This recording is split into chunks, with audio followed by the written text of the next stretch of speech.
این شربتچوی توجیک سلامت باشه ایداتون مبارک شوه ایده خونه بیاین. سلام علیکم برادران عزیز. امروز ما با همراه صدای امید که در یکی از شهرهای یکاترینبورگ در مسجد رپین هستیم.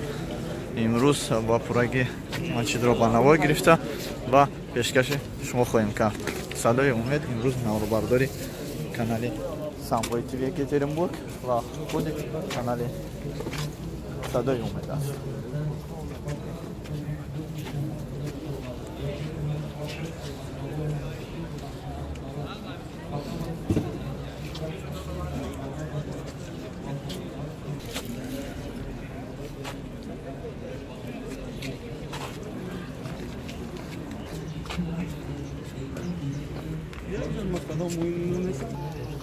سلام باشه شما.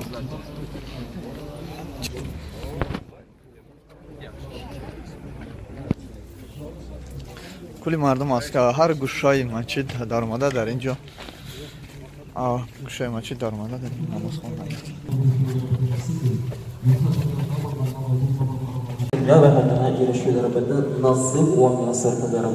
Kılgan hata mümkün tarafında da Gafurur Rahim gibi isim sıfatları bilen Gafur isimini yaratmalı. İbni ameller kolunda da yaratmalı. Yerler gibi İbrahim gibi amellerde bulunmalı. Velhamdülillahi Rabbil Alemin bi rahmetihi ya rahmetullah. Allahu Ekber. Allahu Ekber. La ilahe illallah. Allahu Ekber.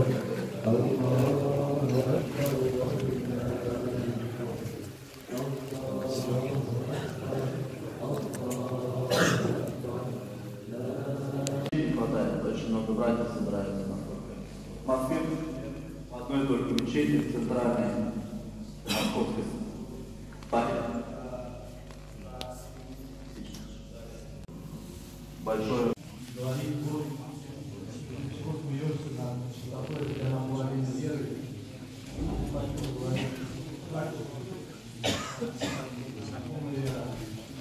چقدر که شما دیده ایستید در اینجا بغیر از ما باز از کانال های خود روسیه امروز آمده در نزد این مسجد به نوار گرفته ایستادند و ما هم امروز با همراه صدای امید از همین استفاده برده آمده در اینجا نواربرداری کردیم نواربرداری کردیم به خاطر بهبودی به خاطر بعضی از برادران که در غریبیان در کارن و نمیتوانند آمد و میخواهند که حتی ببینن این نماز بهترین روز عید را به همین خاطر ما به نوار گرفته ایستیم.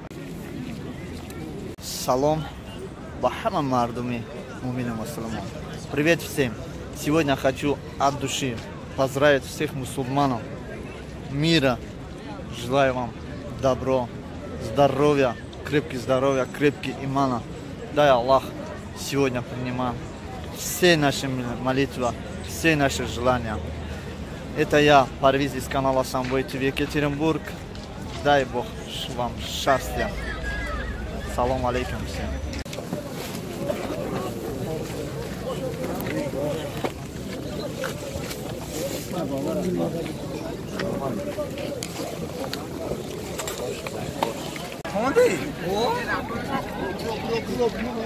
نه برادران عزیز چخیل نماز رو خوندیم امروز با پورگی برادران قطعی همه کسا اومدیم در اینجا نماز رو با پورگی خوندیم. برادران عزیز همه شما رو به این روز مبارک تبریک گفتم. شما کام خوشی زندگی رو آرزو میکنیم.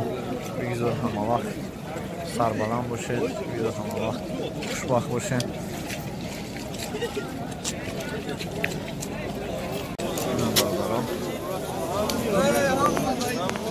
شما دام مبارک شوه.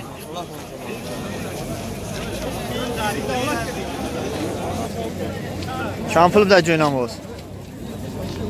جوی نماز چند سمه؟ 50 سوم. سلامت باش.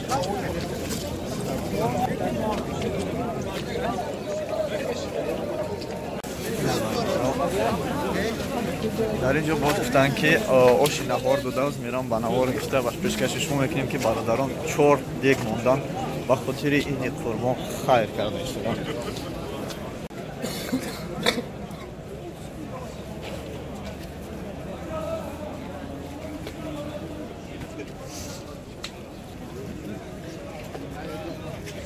که گفتیم برادرها اشی نهار دهند دیگر 4 دگ موندگی هم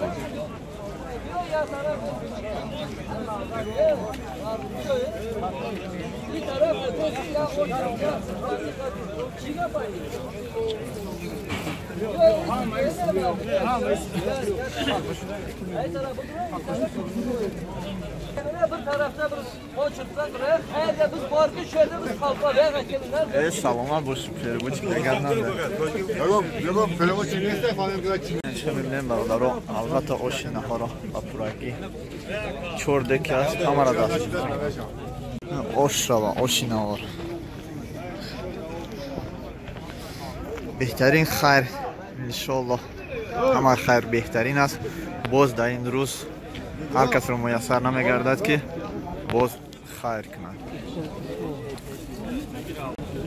عزیز البته این عید به قربانی نمیگذارد به همین خاطر تمام مردم در اینجا گوسفند آوردند به خاطر قربانی ما مشاهدین عزیز سعید خودرو با هر یک شما تبریک مبارکباد میگوییم این همون ویدیوی امروزه ما حتما در کانال ابونه شوید و ویدیوهای نو انشاءالله انتظار باشید باز یک بار دیگه همه شما را سعید خودرو را با شما تبریک مبارکباد میگویم حتما در کانال برادرمان سانوی تیوی یکاترینبورگ ابونه شوید انشاءالله بهترین ویدیو را پیشکشتان میکنه باقی در امان الله باشید سلامت باشید برادرانی که کانال ما را تماشا میکنند البته در اومده ویدیوی بهترین و خوبترین عقاید اسلام سوال و جواب و در دیگر موضوعات در اومده در کانال صدای امید ابونه شوید سلامت باشید ویدیو باز هم مبارک من برادران امروز ما همراه صدای امید و من این برادرمون اومدیم به نوار گرفتیم با پورگی و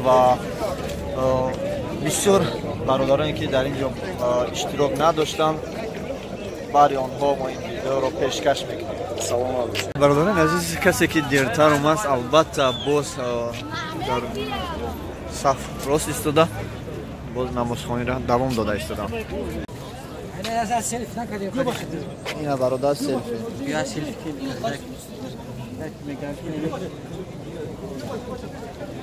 سلامت باشید خدا نماز قبول کنه ویدیو کاتیم این برادران عزیز در اینجا صف باز در صف ایستادن بعد از یکم نماز خوندم باز دوم اجازه که دیسپلین ببره 5 تا 5 82 69 5 تا 5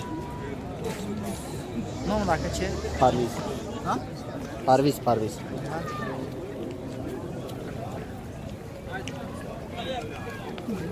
دویم بار نماز خوندم برادرو من برادران عزیز این بود همه اون موادهایی که ما از مسجد پیشما از شهر یکاترینبورگ پیشکش شما کردیم باز یک بار دیگه همه شما را با این روز عید تبریک گفته تمام خوشی ها را آرزو دارم بگذار همه وقت سلام علیکم همه شما را تبریک میکنیم شما را همیشه شما میخواستیم که یک دو بتین هم مردمی شما را دهانی غریبه اکا این مردمی که در اینجا هستن اگر چی بکنن خدای طلوعشون درست کنن روزی نکنن همون قرصه یکی دارن صدا وام بیارن خونه دینا کار شبته کار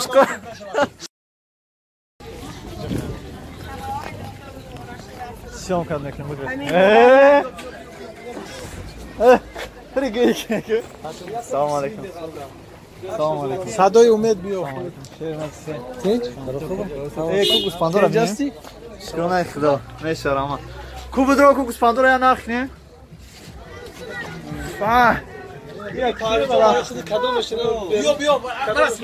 کو برو روی تو سفید اینا برای بچه‌ها واردگی که خیر شود قربانی بکنن بچه‌ها مرحمت بگیرن بچه‌ها کسی که در کارم صدای امید بیو صدای امید برو صدای امید بچه صدای امید کو بگی کدومش چند کیلو ها 60 کیلو 60 کیلو پوستی خوله کویس برو بگی کویا چایسه